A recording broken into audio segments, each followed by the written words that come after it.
En este vídeo, ¿cómo salir de la crisis económica? Bueno, ayer no lo estuve viendo, pero ayer dieron el Festival de Eurovisión por la tele.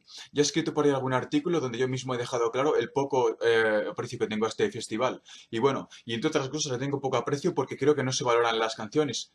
Quizás en buena parte, a veces también se valoran las canciones, pero en buena parte se valora la popularidad del país. Bueno, España ayer con una canción que no estaba mal del todo, que tenía que haber quedado por el medio, quizás un poquito más para adelante, pues quedó la penúltima. Bueno, evidentemente, teniendo en cuenta que la última quedó Irlanda, pues yo no sé qué puesto quedó Grecia en el momento en el que grabo el vídeo, pues evidentemente yo lo veo como más bien un voto de popularidad, de falta de popularidad de este país, de España. Bueno, ¿y qué pasa? Pues evidentemente, de alguna manera, como decimos, en Eurovisión no se valora muchas veces la calidad de las canciones. Han ganado canciones muy malas y otras muy buenas, han quedado muy lejos.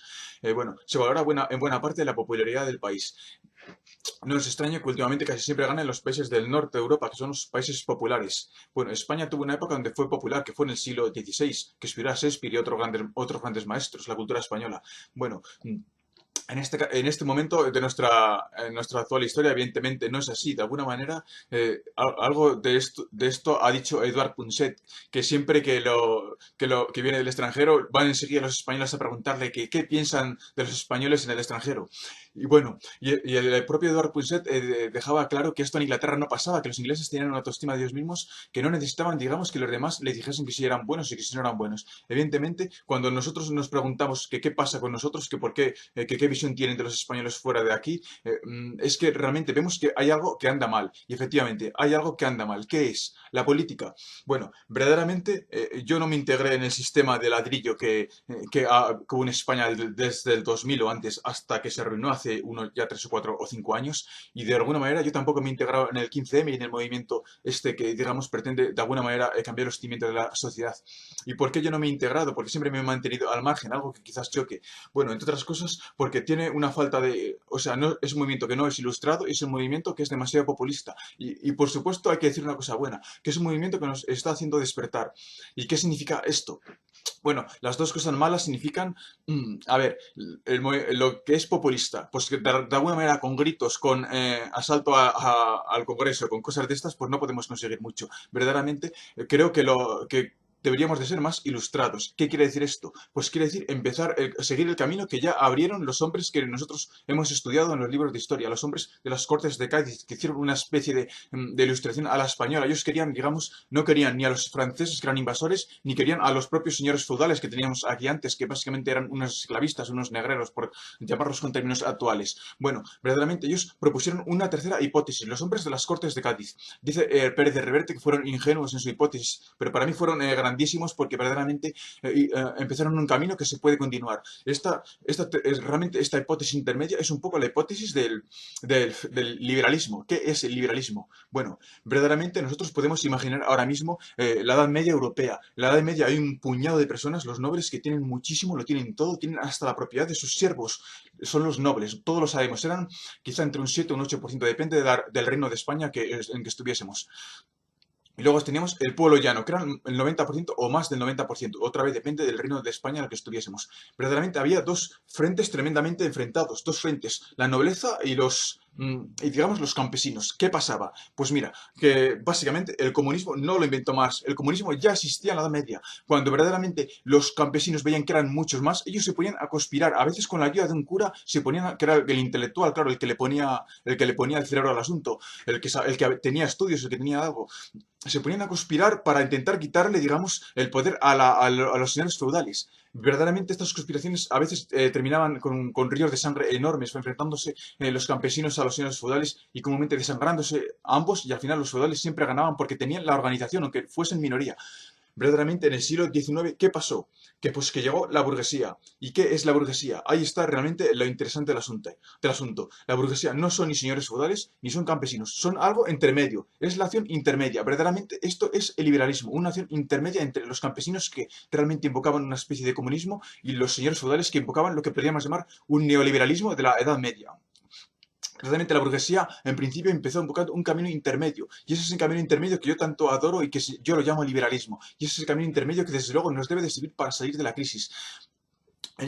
Por supuesto, diremos, ¿cómo saldremos de la crisis? Bueno, verdaderamente una vez explicado los fundamentos históricos y teóricos de todo lo que nos pasa, de todo ese, digamos, tremendo entramado que nos viene desde la Edad Media, desde el Imperio Romano, a día de hoy nosotros todavía vivimos en parte en el Imperio Romano, vivimos en parte en la Edad Media, vivimos en parte en la Edad Moderna. Desde todas esas etapas de la historia nos llegan unos ríos enormes que siguen moldeando nuestra sociedad a día de hoy. Y verdaderamente, para resumir, porque si no el vídeo se nos puede hacer muy largo, podemos decir que en esta crisis, de alguna manera, hemos entrado no tanto por, digamos, desidia de los políticos no han sido buenos, pero no diría que hayan sido malos. Es cierto que los dos últimos gobiernos, tanto Zapatero como Rajoy, han sido mucho menos malos que Aznar, por supuesto que fue espantoso. No he estudiado de todo a Felipe González, pero es verdad que también tengo muy mala imagen de Felipe González.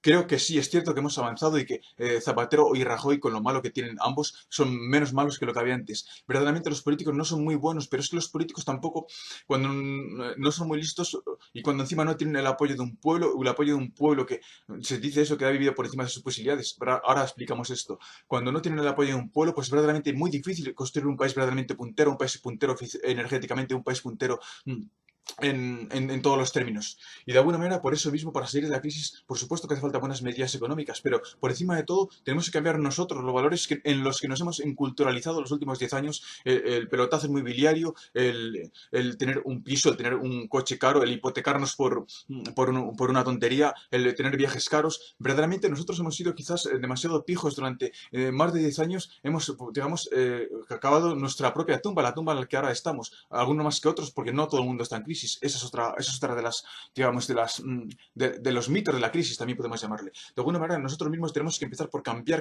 un poco de valores, cambiar un poco de actitud, también, digamos, intentar fomentar unos valores más industriales, más comerciales, y de alguna manera empezar a ver mal, como ya se vio mal a la construcción. De hecho, uno de los motivos por lo que Zapatero ganó a Rajoy en aquellas tan polémicas elecciones, cuando los atentados del 11M, no solo fueron los atentados, sino también fueron en gran parte el rechazo que tenía, digamos, cierta parte de la ciudadanía española a ese modelo un poco de pijo, el modelo de pijo que intentó imponer a España a Aznar, un poco, como yo digo, a intentar hacer una nación de gilipollas. Bueno, verdaderamente este es el momento de despertar de nuestro letargo, de alguna manera, que quizás no con populismo, sino como un movimiento ilustrado, un movimiento donde razonamos, pero a su vez también somos hijos también del romanticismo y a su vez también sentimos un poco esa dualidad cartesiana entre materia y espíritu. Hacernos punteros, esto en términos, digamos, prácticos quiere decir que para ser grandes como países y para salir de esta crisis, que es por encima de todo una crisis humana, una crisis de valores, tenemos que hacer dos cosas. Básicamente,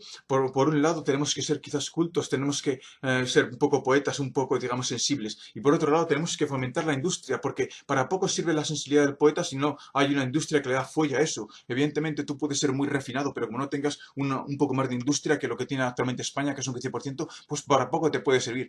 Quizás por eso, bueno, voy a escribir luego un artículo sobre el estilo de vestir.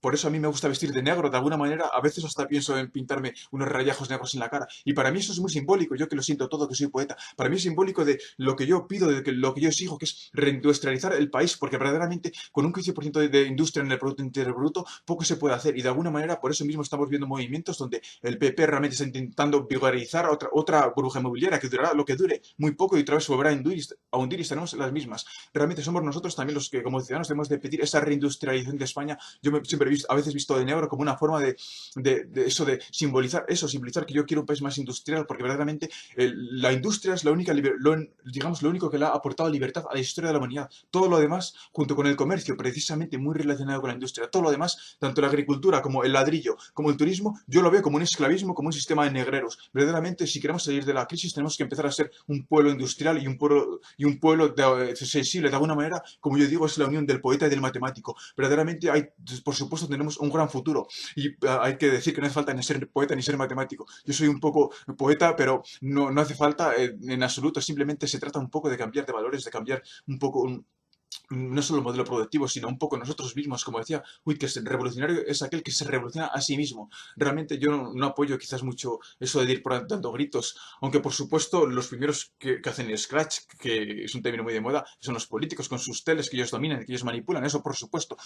Scratch de ningún tipo, ni unos ni otros. De alguna manera creo que con un movimiento más ilustrado y siendo nosotros mismos más cultos, más ilustrados, más poetas, más matemáticos, es la única forma de salir de la crisis, porque esta crisis ha sido una crisis humana durante cerca de 20 años. Yo he visto hacer una cantidad de gilipolleces, pero magníficas, y además a veces que son cosas que duele porque tú las ves hacer a gentes que tienes a tu lado, y eso realmente siempre te duele, ver cómo los que están a tu lado acaban en la tumba en la que tú mismo puedes caer. Por eso, salir de la crisis, como digo, tenemos que salir de la crisis como nación, pero también individuos, como individuos. No todo el mundo está en crisis, eso es uno de los mitos, hay personas que les va muy bien, y por eso mismo nosotros mismos a partir de ahora un poco tenemos que empezar a apreciar un poco otras cosas, no solo el chalet, no solo yo qué sé, el coche caro, que realmente yo siempre me río de la gente que quiere, digamos, impresionar por lo de fuera, cuando a mí realmente lo que me impresiona es cómo son ellos como personas. Debemos de empezar de alguna manera a crecer un poco nosotros mismos, a ver cuánto valemos despojados de nuestras